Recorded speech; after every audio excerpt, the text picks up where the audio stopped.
પશ્ચિમ railway junction ખાતે વડાપ્રધાન નરેન્દ્ર મોદીની વર્ચ્યુઅલ ઉપસ્થિતિમાં રેલવે સ્ટેશન ખાતે જન ઔષધિ કેન્દ્ર ખુલ્લું મૂકવાનો કાર્યક્રમ યોજાયો હતો। આ કાર્યક્રમમાં સાંસદ પરસોત્તમ રૂપાલા, રામભાઈ મોકરિયા, ધારાસભ્ય દર્શિતાબેન શાહ, રમશે ટીલાણા, ઉદય કાનગડ, રેલવે વિભાગના ડીઆરએમ સહિતના અધિકારીઓ તથા પદાધિકારીઓ ઉપસ્થિત રહ્યા હતા। રાજકોટના પશ્ચિમ રેલવે જંકશન પાસે બુધવારે એક મહત્વપૂર્ણ કાર્યક્રમ યોજાયો હતો, જ્યાં વડાપ્રધાન નરેન્દ્ર મોદી વિડીયોના માધ્યમથી ઉપસ્થિત રહ્યા હતા। આ પ્રસંગે રાજકોટ રેલવે સ્ટેશન પર જન ઔષધિ કેન્દ્રનું ઉદ્ઘાટન કરવામાં આવ્યું હતું। રાજકોટના પશ્ચિમ રેલવે જંકશન ખાતે યોજાયેલા આ કાર્યક્રમમાં વડાપ્રધાન નરેન્દ્ર મોદીનું વર્ચ્યુઅલ ઉપસ્થિતિમાં ઉદ્ઘાટન કરાયું હતું, જેમાં સાંસદ પરસોત્તમ રૂપાલા, સાંસદ રામભાઈ મોકરિયા, ધારાસભ્ય દર્શિતાબેન શાહ, રમશે ટીલાણા, ઉદય કાનગડ તેમજ રેલવે વિભાગના ડીઆરએમ અને અન્ય પદાધિકારીઓ ઉપસ્થિત રહ્યા હતા। આ પ્રસંગે રામભાઈ મોકરિયા દ્વારા એક વિવાદાસ્પદ નિવેદન આપવામાં આવ્યું હતું। સાંસદ મોકરિયાએ કહ્યું કે રાજકોટથી અમદાવાદ સુધી નવી 6 ટ્રેનો લંબાવવાની રજૂઆત અગાઉ રેલ મંત્રી દર્શનાબેન જરદોશ અને હાલના રેલ મંત્રી અશ્વિની કુમાર સામે કરી છે, પરંતુ હજુ સુધી તેનો સ્વીકાર કરવામાં આવ્યો નથી। આજરોજ દરભંગા ખાતે જે મોદી સાહેબે એમ્સનું ખાતમુહૂર્ત કર્યું અને રેલવે ઝંડી આપી અને 18 જેટલા જેનરિક સ્ટોર અલગ અલગ રેલવે સ્ટેશન ઉપર ખોલ્યા છે। લોકોને સુવિધા મળે, ટ્રેનમાં મુસાફરી કરતા એને કોઈ જરૂરિયાત આવતા જતો તેને અહીંયા દવા મળી શકે અને જન ઔષધિ છે જે અન્ય દવા કરતા 80% સસ્તી છે। મોદી સાહેબનો લક્ષ્ય એ છે કે સમાજમાં સૌ તંદુરસ્ત રહે અને દેશ નાગરિકવાસીઓને પૂરેપૂરી સસ્તી, સારી અને ટકાઉ દવા મળે અને જેનાથી ગરીબ લોકોને એ દવા લેવાની શક્તિ મળે। આ એ વાત સાચી છે। અમારા જે તે વખતના રાજ્ય મિનિસ્ટર હતા આપણા બેન શ્રી દર્શનાબેન જરદોશ, એને ટ્વીટ કરીને પણ કીધું હતું, મને પણ રૂબરૂ મળ્યો ત્યારે રજૂઆત કરી ત્યારે હા પાડી હતી। એટલા માટે કે રેલવે સ્ટેશન કાલુપુરમાં રિનોવેશન મોટે પાયે ચાલે છે અને ત્યાં પાર્કિંગની જગ્યા નથી ટ્રેનની, એટલા માટે રાજકોટ શિફ્ટ કરવાના હતા અને અમારી ડિમાન્ડ મુજબ 6 ટ્રેન આપવાના હતા। આ ટિપ્પણી સાથે મોકરિયાએ આક્ષેપ કર્યો હતો કે જો આ ટ્રેનો મળી જતી હોય તો રાજકોટ અને સમગ્ર સૌરાષ્ટ્રને મોટો લાભ થાય છે। તેમણે કહ્યું કે હાલના પરિસ્થિતિમાં મુસાફરોને બધી મુશ્કેલીઓનો સામનો કરવો પડી રહ્યો છે અને લોકો પ્રાઇવેટ બસો અથવા ટેક્સીનો સહારો લઈ રહ્યા છે। રેલવે સ્ટેશનોની સાથે રેલવેના પ્લેટફોર્મ ઉપર જન ઔષધિ કેન્દ્રોની પ્રસ્થાપના કરવા માટેનું એક સુંદર આયોજન થયું છે। આજે દેશભરમાં વિવિધ રેલવે સ્ટેશનોની અંદર 18 જેટલા જન ઔષધિ કેન્દ્રોનો આજથી શુભારંભ થઈ રહ્યો છે। મને કહેતા આનંદ થાય છે કે એ પૈકીનો એક જન ઔષધિ કેન્દ્ર રાજકોટના રેલવે સ્ટેશન ઉપર પણ પ્રારંભ થઈ રહ્યો છે। એના લોકાર્પણ કાર્યક્રમમાં અહીંના સાંસદ અમારે રામભાઈ, અહીંના ધારાસભ્યશ્રીઓ ઉદયભાઈ, અમારા રમેશભાઈ, ડોક્ટર દર્શિતાબેન સહિત ગણમાન્ય આગેવાનોની હાજરીમાં રેલવેના વરિષ્ઠ અધિકારીઓની ઉપસ્થિતિમાં સંપન્ન થયો છે। રામભાઈ મકારે સંકેત કર્યો કે આ બાબતે રેલ વિભાગ અને સરકારને વધુ ગંભીરતાથી વિચાર કરવો જોઈએ, કારણ કે આ પ્રકારની ટ્રેનોની તાકીદ સૌરાષ્ટ્રના વિકાસ માટે મહત્વપૂર્ણ છે। અત્યાર સુધી આ બાબત અંગે કોઈ સત્તાવાર પ્રતિસાદ પ્રાપ્ત થયો નથી, પરંતુ મંત્રી અને રાજકીય આગેવાનોએ આ વિષય પર તેમની ચિંતાઓ વ્યક્ત કરી છે। તેમ છતાં આ નિવેદનો અને રેલવેના મુદ્દાઓ પર ચર્ચા ચાલુ છે। જાગૃત અવસ્થામાં આવ્યા હતા ત્યારે ભગવાન વિષ્ણુના તુલસીજી એટલે કે વૃંદા સાથે લગ્ન યોજાયા હતા। હિન્દુ સંસ્કૃતિ મુજબ ચોમાસા અગાઉ દેવશયની 11સની 4 મહિના સુધી દેવ પોઠી જાય છે। આ દરમિયાન લગ્ન તેમજ શુભ પ્રસંગોના આયોજન બંધ કરી દેવામાં આવે છે, જ્યારે કારતક સુદ 11સને દેવ ઉઠી 11સે દેવ ઉઠી જવાની માન્યતા છે। દેવ ઉઠી 11સથી લગ્ન, વાસ્તુ તેમજ દરેક શુભ પ્રસંગોની શુભ શરૂઆત કરવામાં આવે છે। આ શુભ પ્રસંગોની શરૂઆત ભગવાન રણછોડજી અને તુલસીજીના લગ્નથી કરવામાં આવે છે। સમગ્ર ભારતમાં ઠાકોરજીના તમામ મંદિરોમાં દેવ ઉઠી 11સે તુલસી વિવાહનું મનોરથ ભક્તિભાવ સાથે ઉજવવામાં આવે છે। યાત્રાધામ ચાંદોદના ઐતિહાસિક રણછોડરાય મંદિર પટણાંગણમાં તુલસી વિવાહનું ભવ્ય આયોજન કરવામાં આવ્યું હતું, જેમાં રાસ ગરબા, રંગોળી સહિત વિવિધ કાર્યક્રમો યોજાયા હતા। તેમજ ભગવાન રણછોડજીની જાન ચાંદોદ પંથકમાં વાજતે ગાજતે ફરી નિજ મંદિરમાં તુલસીજી સાથે ધામધૂમથી સંગીતના સુરથી શાસ્ત્રોક્ત વિધિ સાથે લગ્ન ગ્રંથિથી જોડાયા હતા. આ રણછોડજીની જાનમાં ડભોઈ ધર્મવતીના ધારાસભ્ય શૈલેષ મહેતા, ડભોઈ પાલિકા પ્રમુખ બિરેન શાહ, વિશાલ શાહ સહિત મોટી સંખ્યામાં ભાવિક ભક્તો ઉપસ્થિત રહી દર્શનનો લહાવો લીધો હતો. ચાણોદના મુખ્ય માર્ગની અંદર વિરાજમાન શ્રી રણછોડરાય ભગવાન કે જ્યાં આગળ આજના દિવસે ભગવાનનો તુલસી વિવાહનો અનેરો ઉત્સવ અહીંયા આગળ મનાવવામાં આવે છે અને એ ઉત્સવના ભાગરૂપે ભગવાનના વિવાહના આગલા દિવસે ભક્તો દ્વારા અહીંયા આગળ રાસ ગરબા અહીંયા આગળ કરવામાં આવ્યા. ત્યારબાદ એકાદશીના દિવસે સવારે 12 તારીખે ભગવાનની ત્યાં આગળ નિજ આરતી કરી ગામના અલગ અલગ ભક્તોને ત્યાં આગળ મંદિરોની અંદર ભગવાનના નામના નાદ સાથે ભગવાનની પધરામણી કરવામાં આવી. અનેક જગ્યા પર ભગવાનની પધરામણી કરી સાંજના સમયે ભવ્ય આતિશબાજી સહિત અહીંયા આગળ એ ઉત્સવને ઉજવવામાં આવ્યો અને રાતના 11 વાગ્યાના સમયે ભગવાન રણછોડરાયના તુલસીજી સાથે અહીંયા આગળ વિવાહ ઉત્સવ અહીંયા આગળ ભક્તો દ્વારા અહીંયા આગળ રણછોડરાય સેવક મંડળ દ્વારા રણછોડરાય તેમજ રામજી મંદિર ટ્રસ્ટ દ્વારા અહીંયા આગળ આ ઉત્સવને અહીંયા આગળ ઉજવવામાં આવ્યો. યાત્રાધામ ચાંદોદમાં ભગવાન વિષ્ણુના લગ્ન તુલસી વિવાહ મનોરથની ઉજવણી કરાઈ હતી. મોડી સાંજે ભગવાન રણછોડજીને ધામધૂમપૂર્વક વાજતે ગાજતે ભગવાનનો વરઘોડો કાઢવામાં આવ્યો હતો, જે મંદિર પરિસરમાં ફેરવવામાં આવ્યો હતો. ભગવાનના વરઘોડામાં મંદિરના ટ્રસ્ટીઓ, ભક્તો, બહેનો સૌ કોઈ જોડાયા હતા. વિભાગ હિંમતનગર દ્વારા એક હેલ્થ ચેકઅપ કેમ્પનું આયોજન કરવામાં આવ્યું હતું, જેમાં હિંમતનગર ખાતે ફરજ બજાવતા મીડિયા કર્મીઓ મોટી સંખ્યામાં હાજર રહ્યા હતા. સાબરકાંઠાના હિંમતનગર ખાતે કેન્દ્ર તેમજ રાજ્ય સરકાર દ્વારા ફિટ ઇન્ડિયા ફિટ મીડિયા અંતર્ગત સાબરકાંઠા જિલ્લા માહિતી વિભાગ તેમજ રેડક્રોસ સોસાયટી દ્વારા રિપોર્ટરો માટે હેલ્થ ચેકઅપનું નિઃશુલ્ક આયોજન કરાયું હતું, જે અંતર્ગત રજીસ્ટર્ડ થયેલા મીડિયાકર્મીઓ માટે વિવિધ પ્રકારના બ્લડ ટેસ્ટ સહિત એક્સરે અને હૃદય સંબંધી ટેસ્ટ કરાયા હતા. જો કે આ તબક્કે વાત કરતા રેડક્રોસ સોસાયટીના ઉપપ્રમુખે જણાવ્યું હતું કે કેન્દ્ર તેમજ રાજ્ય સરકાર દ્વારા ફિટ ઇન્ડિયા ફિટ મીડિયાના કોન્સેપ્ટ મહત્વનો છે. મીડિયા એ દેશનો ચોથો આધાર સ્તંભ છે, ત્યારે તેનું ફિટ રહેવું પણ એટલું જ જરૂરી છે. જે અંતર્ગત યોજાયેલો આ હેલ્થ ચેકઅપ કેમ્પ મીડિયા કર્મીઓની ફિટનેસ સહિત જાગૃતિ લાવવા પણ મહત્વનો ભાગ ભજવશે તે નક્કી છે. સાથોસાથ પહેલું સુખ તે જાતે નરિયાની યુક્તિ બનાવવા માટે પણ અગત્યની છે. આ જે પ્રોગ્રામ છે ફિટ ઇન્ડિયા ફિટ મીડિયા એ ગુજરાત સરકાર અને ગુજરાત રેડક્રોસ સોસાયટી એ તરફથી કરવામાં આવેલ છે. આજે હિંમતનગરમાં જે મીડિયા છે, મીડિયા જે પત્રકારો છે એ સૌ માટે તપાસ રાખવામાં આવેલી છે, જેમાં લેબોરેટરીની તપાસ થશે, કાર્ડિયોગ્રામ થશે અને સાથે સાથે એક્સરે બી પાડવામાં આવશે. તો જો મીડિયા ફિટ હોય તો સમાજ બી ફિટ રહેશે અને એક જાતની અવેરનેસ ઊભી થશે કે આપણે હેલ્ધી રહીશું તો કામ સારું કરી શકીશું. એટલે જ આપણે કહેવામાં આવે છે કે પહેલું સુખ તે જાતે નર્યા. જો સ્વસ્થ હોઈશું શારીરિક અને માનસિક બંને રીતે તો આપણું કામ સરળ થઈ જાય છે. એટલે આજનો જે આ પ્રોગ્રામ છે એમાં સૌ મીડિયાને હિંમતનગરના જે છે બોલાવેલા છે, ઘણા બધા લાભ લેવાના છે. આ પ્રોગ્રામને લગતા એક મહત્વપૂર્ણ મુદ્દો એ છે કે મીડિયા કર્મીઓની સ્વાસ્થ્ય જાગૃતિ કે જેનો સીધો અસર પબ્લિક પર પડે છે, તેઓ વધુ સચોટ અને ઝડપી રીતે માહિતી પહોંચાડી શકે છે. આ અભિયાનના માધ્યમથી મીડિયા કર્મીઓને તેમની કામગીરી સાથે સાથે પોતાના સ્વાસ્થ્યને પણ પ્રાથમિકતા આપવાની જરૂરિયાતની સમજ વિધિવત રીતે મળશે. ચોક મિત્ર મંડળ ખાતે ભગવાન ઠાકોરજીના રૂડા લગ્નોત્સવ યોજવામાં આવ્યા હતા. ભગવાન લાલજી મહારાજ અને માતા વૃંદાના વરઘોડો એરપોર્ટ રોડ સુભાષનગર ખાતેથી નીકળી ડાયમંડ ચોક ખાતે વાજતે ગાજતે પહોંચ્યો હતો. તેમજ ભગવાન લાલજી મહારાજ અને માતા વૃંદાના લગ્નના હસ્તમેળાપ વિધિ પૂર્ણ થઈ હતી.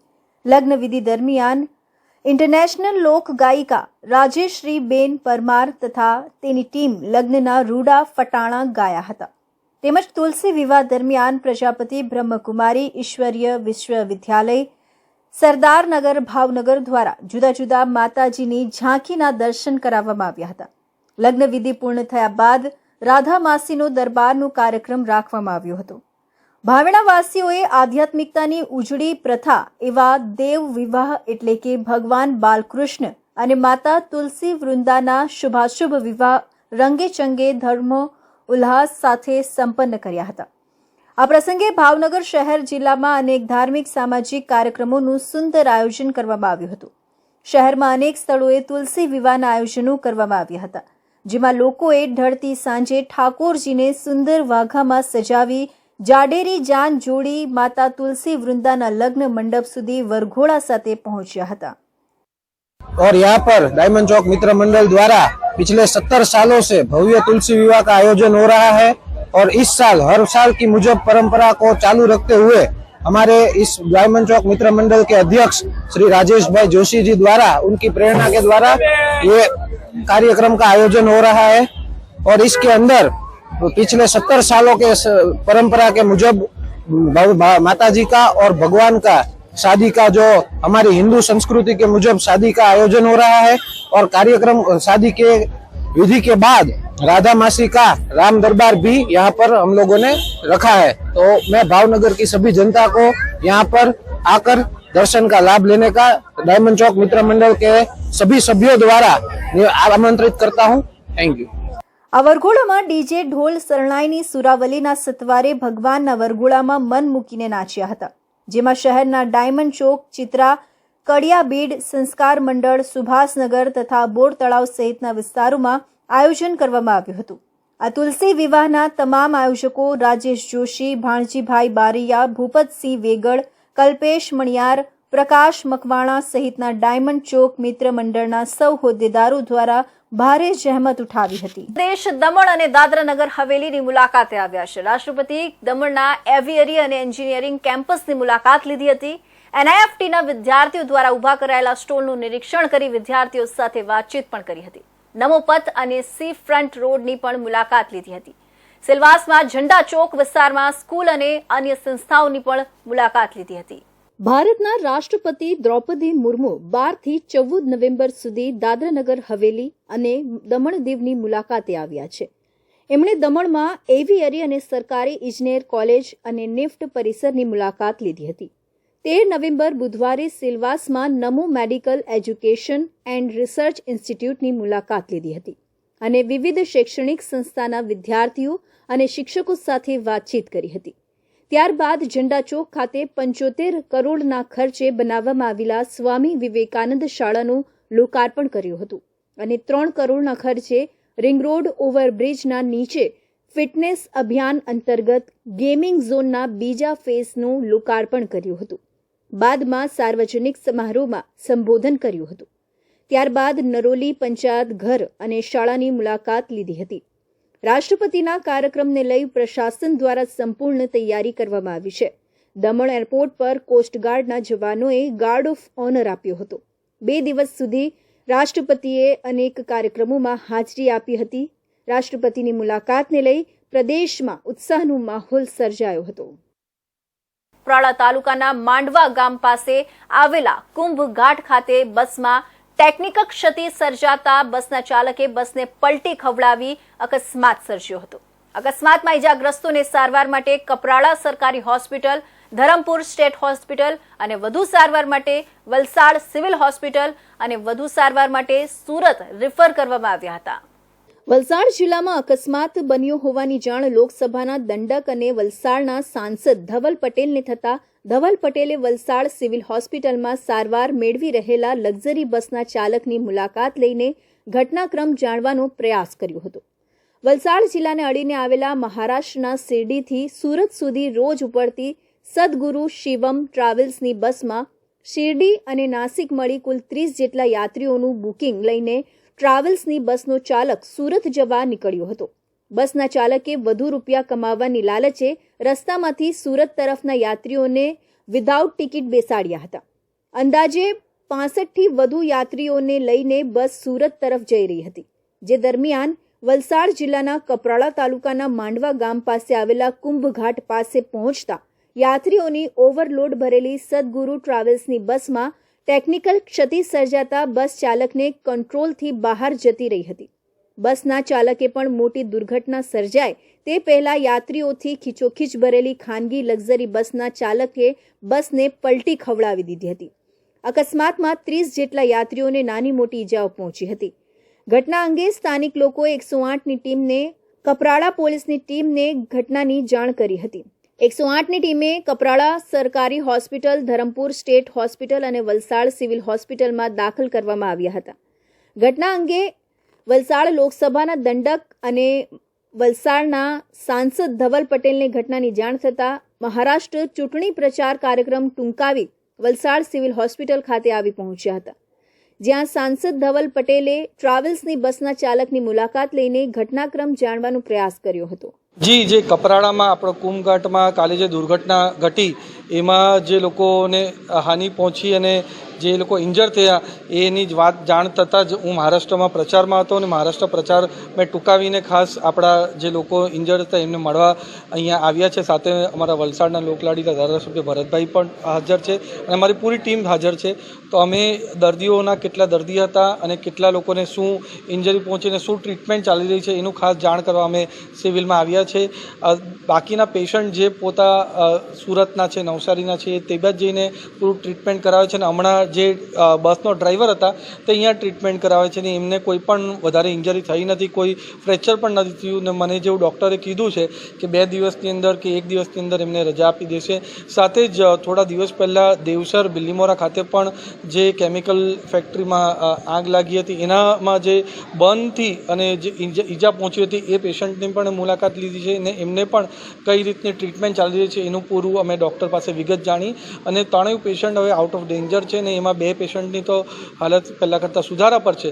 છતાં પણ મેં ડૉક્ટરોને બધાને આદેશ કર્યું છે કે કોઈ વિશેષ ટ્રીટમેન્ટ કરવી હોય કે વિશેષ કોઈ બીજું સહાયતા જોતી હોય તો મને કે ભરતભાઈને જણાવે. અમે 100% અમે આ વસ્તુ પૂરી પાડવા તૈયાર છીએ. જી જી જી બિલકુલ. આ પોલીસના અમારા જે અધિકારીઓ છે એ ઓવરલોડ છે અને બાકી જે લોકોનું પણ એમના તરફથી ઘટતું નથી થયું એના માટે પૂરું અમારું પોલીસ એક્શન લેશે. ત્યારબાદ બિલીમોરાની એક કંપનીમાં લાગેલી આગની ઘટનામાં દાઝી ગયેલા 3 લોકોની પણ મુલાકાત લઈને આગ લાગવાનો ઘટનાક્રમ જાણવાનો પ્રયાસ કર્યો હતો. વલસાડ સિવિલ હોસ્પિટલમાં સાંસદ ધવલ પટેલ, ધારાસભ્ય ભરતભાઈ પટેલ સહિત બીજેપીના અગ્રણીઓ સાથે વલસાડ સિવિલ હોસ્પિટલની મુલાકાત લીધી હતી. રેસ્ક્યુ કરવામાં આવ્યું હતું. દમણમાં મધદરિયે ભક્તિ સાંઈ ફિશિંગ બોટમાં ફસાયેલા 5 માછીમારોનું દિલધડક રેસ્ક્યુ કરવામાં આવ્યું હતું. કોસ્ટગાર્ડે 5 માછીમારોનું રેસ્ક્યુ કર્યું હતું. દરિયામાં માછીમારી કરવા ગયેલી ભક્તિ સાંઈ ફિશિંગ બોટમાં 5 માછીમારો ફસાઈ ગયા હતા, જેની જાણ થતાં જ દમણ કોસ્ટગાર્ડના હેલિકોપ્ટર રેસ્ક્યુ માટે પહોંચ્યા હતા. પ્રથમ પ્રયાસમાં 3 માછીમારોને બચાવી મહારાષ્ટ્રના દહાડુ દરિયા કિનારે સુરક્ષિત છોડાયા હતા. બીજા ચક્કરમાં કોસ્ટગાર્ડના હેલિકોપ્ટર બોટમાં ફસાયેલા 2 માછીમારોને બચાવી દમણ લવાયા હતા. સ્ટેશનની તબીબી ટીમે બચાવેલા લોકોને વધારાની સંભાળ અને સમર્થન માટે સ્થાનિક સત્તાવાળાઓને સોંપવામાં આવે તે પહેલા વધુ પ્રાથમિક સારવાર પૂરી પાડી હતી. અગાઉ જાફરાબાદના દરિયામાં 37 નોટિકલ માઇલ દૂર બોટમાં માછીમારી કરવા ગયેલા યુવકની અચાનક તબિયત લથડી હતી અને મોડામાંથી ફીણ નીકળવા લાગતા તાકીદે પીપાવાવ કોસ્ટગાર્ડની ટીમ બોટ મારફત ત્યાં પહોંચી હતી અને માછીમાર યુવકનું રેસ્ક્યુ કરી પીપાવાવ જેટી પર લાવી સારવાર માટે દવાખાને ખસેડ્યો હતો. ખારવા સમાજના પ્રમુખ કનૈયાલાલ સોલંકીએ જણાવ્યું હતું કે દરિયામાં 37 નોટિકલ માઇલ દૂર મંગાભાઈ બાંભડિયાની માલિકીની ધનપ્રસાદ બોટમાં હરેશભાઈ લીંબાભાઈ બારૈયા માછીમારી માટે ગયા હતા.